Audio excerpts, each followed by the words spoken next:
Comme chaque année, un thème central guide la réflexion des vocandis dans leur cheminement de discernement vocationnel. Pour l'édition 2025, le thème retenu est Jeune vocandi, pèlerin de l'espérance, engage-toi pour la mission. De ce thème principal ont été déduits plusieurs sous-thèmes développés au cours des conférences. La première a été assurée par le père Aimé Kombari, vicaire de la cathédrale et aumônier de l'enfance missionnaire de l'archidiocèse de Niamey. Dans une atmosphère conviviale et familiale, l'entretien prit la forme d'un dialogue père-fils, Bible ouverte à la main, permettant aux jeunes de garder l'attention vive et de toucher du doigt la vérité de la foi. Le père Kombari a d'abord expliqué ce qu'est un vocandi, celui qui cherche à discerner sa vocation, celui qui a entendu l'appel de Dieu et s'interroge sur le chemin à suivre. Cette réflexion a conduit naturellement à la notion de mission qu'il a définie comme un envoi pour accomplir une tâche précise. À titre d'exemple, il a présenté Dieu comme le premier missionnaire dès la création. Il s'est donné une mission, celle qui est de nous créer. Jésus, à l'image de son Père, a également accompli sa mission, mais pas seul. Il s'est entouré des apôtres pour la réaliser. De la même manière, chaque chrétien est appelé à poursuivre l'œuvre du Christ. Cela suppose un engagement concret, fait de sacrifices, de dons de soi et parfois même d'apprendre à mourir pour ses amis. Ce que le père Kombari a rappelé comme étant la plus grande preuve d'amour.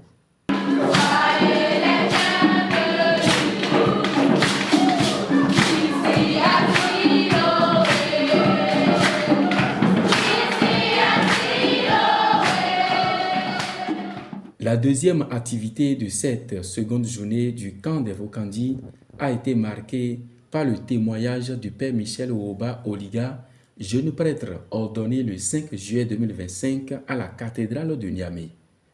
Son récit, empreint d'émotion et de sérénité, a profondément touché les participants, les invitant à cultiver la persévérance dans la suite du Christ. Le père Michel a rappelé qu'il avait lui-même cheminé pendant de longues années au sein du groupe des Vocandis avant d'accéder au sacerdoce.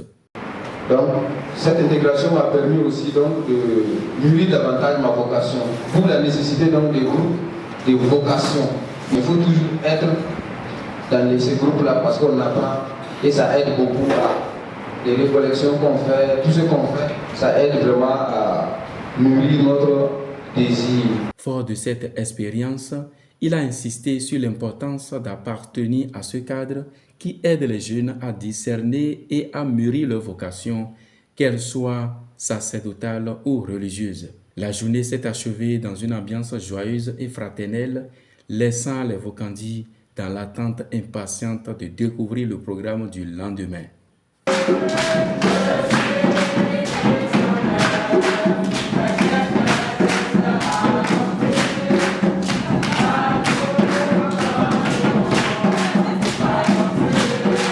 En ce troisième jour du camp des Vocandis, l'enseignement de la journée a été conduit par le père Éric Médabé, aumônier des Vocandis, sous le thème « Jeune Vocandi, pèlerin de l'espérance dans son milieu de vie ».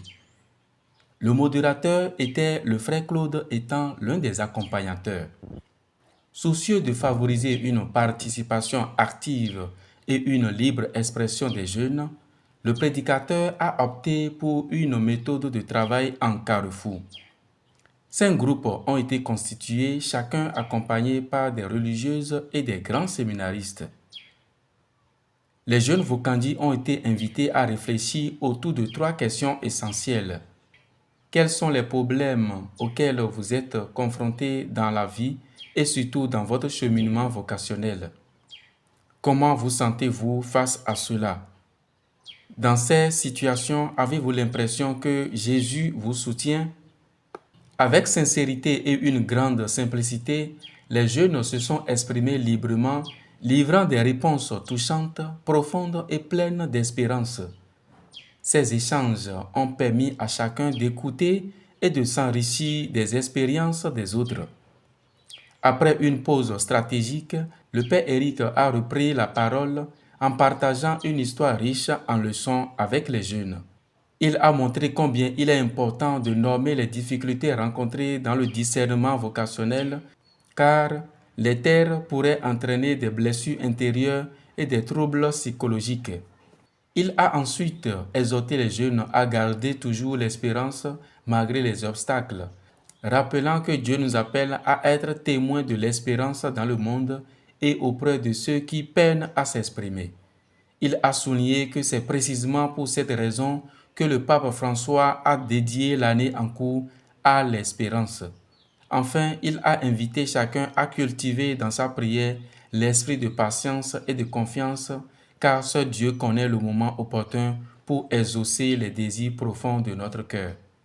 La deuxième activité de cette troisième journée fut le jeu biblique, organisé depuis l'année dernière par l'abbé Éric Béogo, diacre et responsable du camp, en collaboration avec les grands séminaristes présents. Ce jeu avait pour objectif de permettre aux jeunes de mieux connaître Jésus et surtout de mettre en pratique ses enseignements. Centré exclusivement sur la vie et les écrits de Saint Paul, la compétition a réuni 5 équipes, chacune constituée de vocandis venus de différentes paroisses. Pendant 2 heures, les jeunes se sont affrontés avec ferveur et intelligence, démontrant leur patience et leur soif de connaissance. Au terme de débats acharnés, 3 équipes ont été éliminées, laissant place à une finale spectaculaire entre 2 dernières formations. L'affrontement fut si serré qu'il a même suscité quelques divergences au sein du jury, impressionné par la maîtrise des textes bibliques par les participants. Finalement, c'est le groupe 1 qui a remporté la victoire après une confrontation longue et palpitante. Voilà, félicitations au groupe numéro 1 et félicitations aussi à tous les autres groupes. Au-delà de l'esprit de compétition, ce jeu a permis de renforcer l'unité, d'apprendre le travail en équipe et d'encourager chacun à approfondir sa foi. Même ceux qui n'avaient que peu de connaissances bibliques ont trouvé la motivation de s'impliquer davantage et de s'inspirer des plus expérimentés. C'est ainsi que se sont achevées les activités de cette troisième journée du camp. Tous les jeunes sont désormais impatients de découvrir les surprises et enseignements que leur réservent les prochains jours de ce grand rendez-vous spirituel.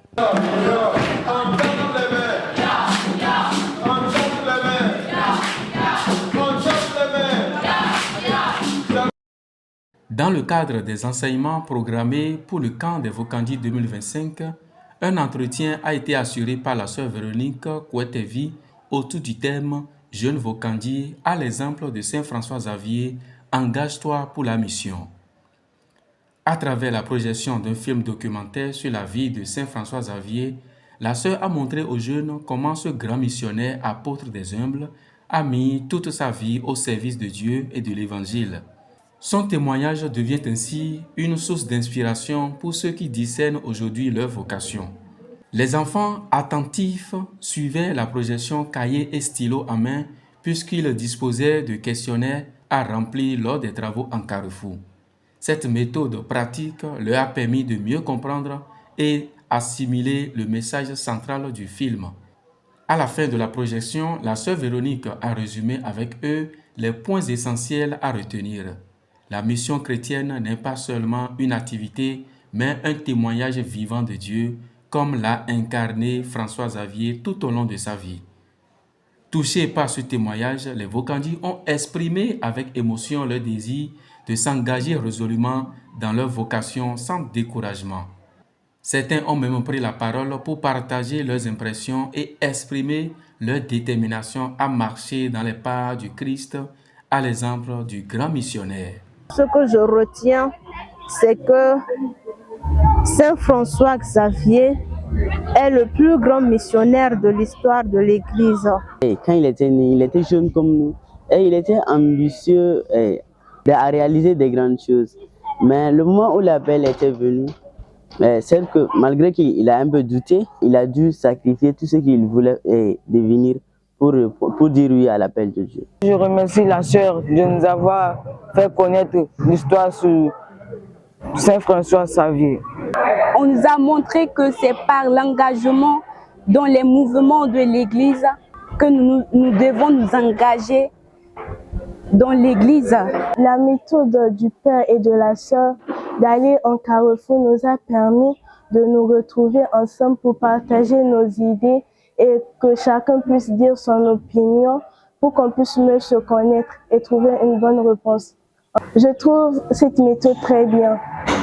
J'ai vu que les conférences de ce camp nous ont plus fortifiés, vivifiés que l'année passée.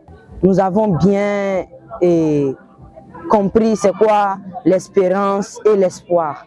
Ceux qui ne sont pas venus à ce camp-là ont vraiment raté parce que nous avons appris beaucoup de choses. Je peux prendre l'exemple de la mission de Saint François Xavier. Et voilà, je peux dire encore que il n'y a pas de mission sans difficulté. Et nous-mêmes, nous devons d'abord prendre conscience que dans notre mission, nous allons rencontrer des difficultés, des obstacles, des choses qui vont nous empêcher d'aller au bout. À travers le film, Saint François Xavier était un homme riche, mais pour suivre le Christ, il a abandonné toute sa richesse. La leçon, c'est qu'il faut abandonner toutes ses ambitions pour suivre le Christ. Ce n'est pas bon de faire la pagaille, mais ce n'est pas chaque fois on fait la pagaille, c'est des moments récits. Donc, les gens que j'ai dérangés, excusez-moi. Le camp que nous avons vécu cette année, les thèmes et les enseignements m'ont permis de savoir vraiment que c'est Dieu qui m'appelle à le servir malgré les difficultés, malgré les obstacles. Ça nous permet de mieux nous approfondir dans notre foi, de mieux nous cultiver. Par exemple, quand tu iras dans la ville, qu'un musulman te posera une question, tu pourras vite lui répondre. Ça permet aussi de vraiment discerner notre vocation. Moi particulièrement, le moment qui m'a aidé, c'est les enseignements et je souligne aussi l'enseignement du Père Eric avec l'entretien qu'on a eu hier avec les supérieurs. Vraiment, ça a été très explicite pour moi. Moi, ce que j'ai aimé, ce sont les enseignements. Si on posait des questions, les pères nous répondaient bien. Si la personne veut comprendre quelque chose sur Dieu, qui n'a qu'à venir au camp des Vokandi. Selon moi, le camp de Vokandi, c'est un camp où on vient pour apprendre comment être prêtre. Oui, je peux continuer à cheminer jusqu'à devenir prêtre à travers le camp de Vokandi qu'on a organisé. Après ce camp, arrivé en paroisse, je pense être en relation avec une sœur religieuse ou religieux, un prêtre, pour mieux discerner ma vocation. Pour être un bon Vokandi et le prêtre et la sœur de demain, tu dois avoir un bon comportement différent des autres enfants et tu dois être humble de cœur. Pendant le temps de cette vocation, ce qui m'a touchée, c'était une amie qui avait témoigné de sa vocation. Elle a senti sa vocation à travers une sœur religieuse qui était gentille envers elle.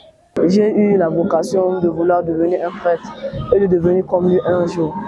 De prier pour les malades, de chasser les démons et parler à l'Esprit Saint.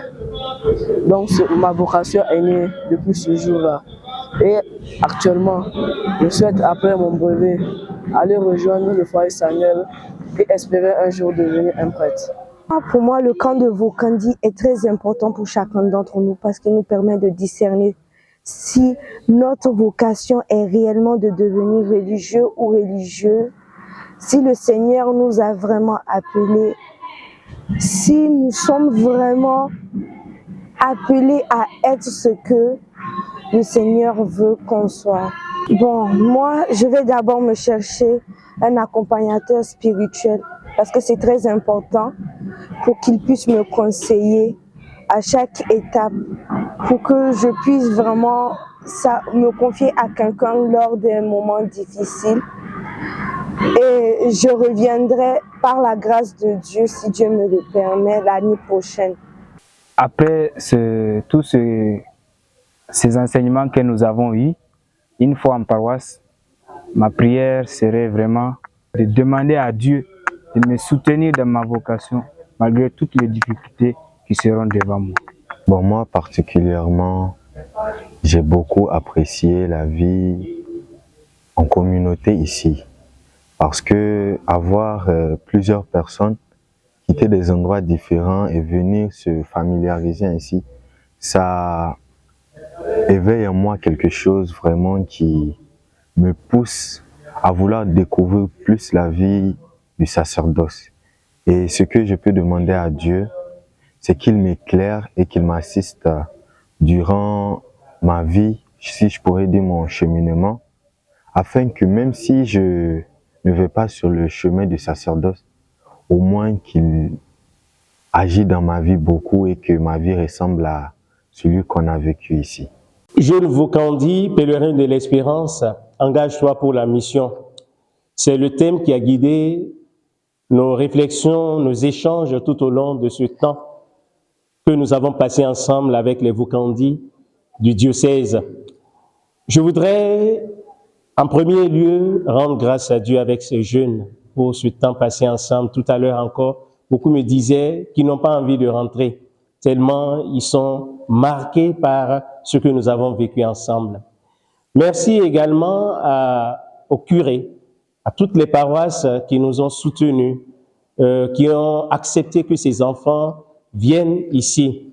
Merci à l'Église du Niger qui croit en ces jeunes, en leur vocation et qui les porte.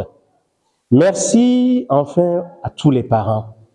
Un grand et sincère merci d'avoir eu confiance en nous et de nous avoir confié ces jeunes. Avec nous, ils ont vécu un beau moment et ils ont beaucoup apprécié cela. Nous les avons accompagnés, nous les avons aidés à réfléchir sur leur vocation. Nous avons beaucoup échangé avec eux et beaucoup ont souligné leur désir vraiment de consacrer leur vie à l'annonce de l'Évangile. Alors, je voudrais inviter les parents à prendre la relève. Nous les avons accompagnés pendant une semaine. À vous maintenant de prendre la relève pour d'abord encourager ces jeunes, prier pour eux et avec eux, et ensuite les encourager, les pousser à donner leur vie au Seigneur. En réalité, avec le Seigneur, on ne perd rien. On gagne tout, nous disait le pape Benoît XVI, de vénérer mémoire. Alors, je voudrais vraiment vous inviter, chers parents, à nous aider à accompagner ces jeunes. Ils ont besoin de vous. La vocation naît dans une famille. Et la famille a un rôle très important dans l'accompagnement des jeunes. Nous sommes dans les paroisses, nous ne les voyons pas vivre. C'est à vous qui les voyez tous les jours, qui vivez avec eux, de les soutenir, de les encourager à donner leur vie, car l'Église du Niger en a vraiment besoin. L'Église du Niger a besoin de beaucoup d'ouvriers, mais aussi de saints ouvriers. Votre rôle est important, très important. Les conseils, les prières, les encouragements, être toujours là à répondre à leurs interrogations, cela pourrait les aider, n'est-ce pas, à avoir confiance en eux-mêmes, avoir confiance en Dieu qui les aime et les appelle, et à dire oui au Seigneur. Alors, chers parents, aidez-nous à accompagner ces jeunes. Le Seigneur soit avec vous. Que Dieu Tout-Puissant et plein d'amour vous bénisse et bénisse vos familles au nom du Père et du Fils et du Saint-Esprit.